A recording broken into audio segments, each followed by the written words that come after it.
Good morning. It's good to be with you this morning on these new chilly days. It's we're getting into fall. As somebody who hates cold weather with every fiber of my being, just be prepared, friends, to hear me complain nonstop for the next few months. So we're going to journey together through this winter. We're going to make it. We may not feel like we're going to survive, but we're going to survive. So here we are in winter. It's really not even that cold. I'm just a baby. So we're resuming today with Acts. We're continuing in Acts chapter 20. We're going to be reading Acts 20, verses 7 through 12. That's Acts 20, 7 through 12. On the first day of the week, when we met to break bread, Paul was holding the discussion with them, since he intended to leave the next day. And he continued speaking until midnight. Sounds like more than a discussion, doesn't it? That's my kind of discussion, right? Just keep talking till midnight. There were many lamps in the room upstairs where we were meeting. A young man named Asychus, who was sitting in the window, began to sink off to a deep sleep when Paul still talked longer. Paul talked still longer. Overcome by sleep, he fell to the ground 3 floors below and was picked up dead.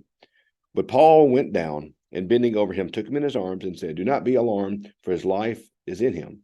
Then Paul went upstairs, and after he had broken bread and eaten, he continued to converse with them until dawn. Then he left. Meanwhile, they had taken the boy alive and were not a little comforted. So this is one of those. There's always stories in Scripture. The two that I can think of off the top of my head are this one and Balaam in the Old Testament, which are kind of preacher jokes. If you're familiar with the story of Balaam, that's a story where Balaam is going to he had been paid to curse Israel, and his donkey is trying to stop him from doing this. So at one point, the donkey speaks and says, "There's an angel in front of you. If you keep going, this angel's going to get you." And of course, the funny part of the story is Balaam then proceeds to have a conversation with the donkey instead of saying, "Hey, wait, how are you talking to me?" So anyway, the joke among preachers, if the Lord can speak through Balaam's donkey, he can speak to anybody. So that's always a good joke we preachers like, that it's often true. If the Lord can speak to Balaam's donkey, he can speak to anybody. And today we have the story of the long, we talk about this as being the long-winded preacher. Paul is preaching so long. It says it's not preaching. He says he is holding a discussion with them. I'm gonna start calling my long sermons the fact that I'm holding a discussion with my people that just goes on for many hours. But Paul here is preaching and teaching, and it says this young boy falls asleep and falls down three. I said he falls down 3 floors below and is picked up dead. He's dead as a doornail. He's done. Paul goes over to him, bends him up, and says his life's still in him. And then the next day the boy is okay. Something interesting, and this is one of those things in Scripture. It's always good for us to see and understand when you see certain things there in the Bible. These certain things always mean something, and one of these things is, notice here, verse 7. On the first day of the week, when we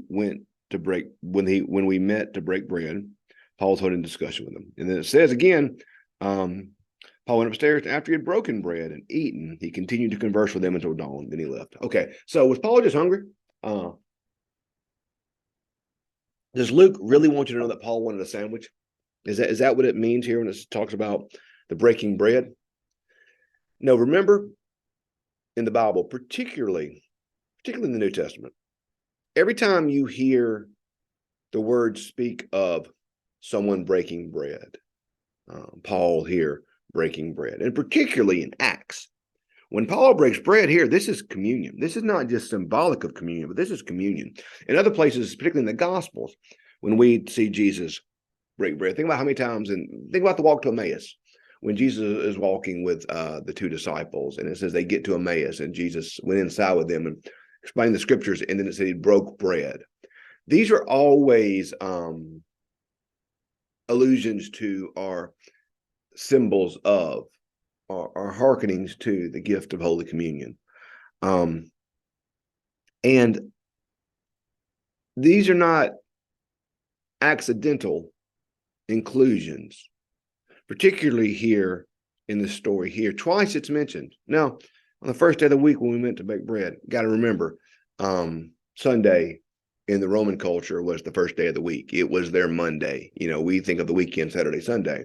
For them, Saturday was the Jewish Sabbath, and then Sunday was a work day. So they met on Sunday. This we begin to see even now. The church began to move towards Sunday as its day of worship because of the resurrection. So we met on the first day to break bread, take communion. He's teaching, discussing with them. But then he continues the discussion, and it says that he broke bread and ate. So this was not Paul just having a sandwich. This was Paul taking communion. This is Paul taking communion. And one of the highlights of my week each week is when our staff meets for staff meeting on Tuesdays. We take communion. And communion is one of those things that, particularly Protestants, we sometimes, want to do it, but we don't want to do it too frequently because we don't want it to lose its power, is what we like to say, or lose its sacredness. But John Wesley wrote a sermon called On the Duty of Constant Communion. Wesley thought that we Methodists should take communion every time we gather together. The taking of communion was an important, super important thing to Wesley. And, for us as Christians today, communion is really the height, to me, and I think I stand in the scope of church history on this one, communion really is the height of Christian worship, as powerful as the preaching of the word is. And, Calvin said the church is where the sacraments, where the word is proclaimed and the sacraments are duly administered. So I don't want to take away from the importance of preaching or the importance of worship, the importance of music. But when we come together, when we gather around the table, whenever we break the bread of Christ together and we eat and we drink and we remember his death and resurrection, just like the boy in this story, we are healed. We are healed. There's a healing to our soul that encounters when we take communion. One of the old English words for a clergy person is the word curate. You may have heard that word before, curate, the cure of the soul. And much like the boy in the story, our souls are in need of curing. But the illness of our souls is not a physical illness. It's not the cold or the flu, but the illness of our souls is sickness. It's sin rather. This sin is the sickness of our souls. And things like communion, what Wesley called the means of grace. When, we have 5 of them in our Methodist tradition: communion, searching the scriptures, fasting, praying, conferencing. Prayer, I got to off the top of my head, reading scripture, prayer, fasting, communion, and conferencing. These things, they are things that when we do, God cures the soul, God gives us grace, God makes us holy. So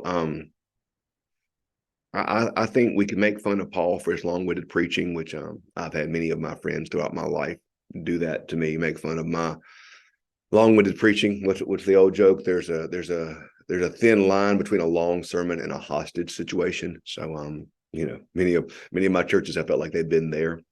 But as much as we can laugh at that and find the humor in that, I think the greater takeaway from this is the fact that our souls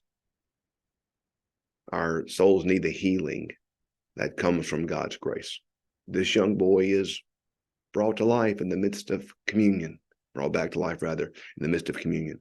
And our souls as well are brought to life with the taking of the elements of communion. So I would encourage you, take it seriously, take it joyously. I look forward every time we gather together and worship, take communion. I look forward to the times of taking communion with my staff. I've been known to slip off and find a noontime communion, sometimes down at St. Andrew's Cathedral, downtown Jackson.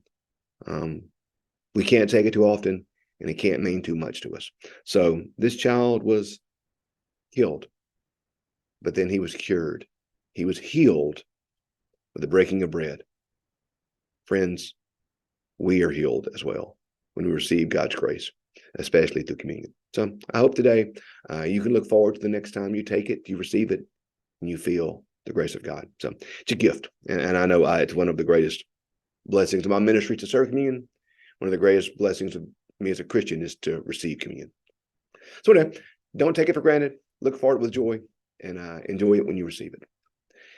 Thanks for being with us. We're going to pick up tomorrow with Acts chapter 20, verse 13. Have a great rest of your day. See you in the morning.